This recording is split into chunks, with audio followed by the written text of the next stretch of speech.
C'est auprès d'un cabinet d'avocats comme celui-ci que les évadés fiscaux peuvent faire acte de repentance. Depuis 2013, cet avocat fiscaliste a vu affluer plus de 500 contribuables. Il y avait de toute façon un mouvement de fond, pas que franco-français, de lutte contre les paradis fiscaux au sens large.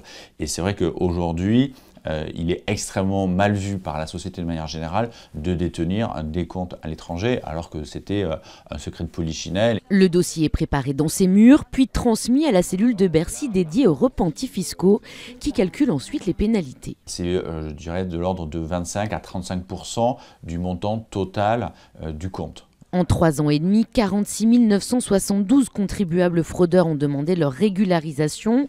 19 161 dossiers ont été traités par 200 agents du fisc.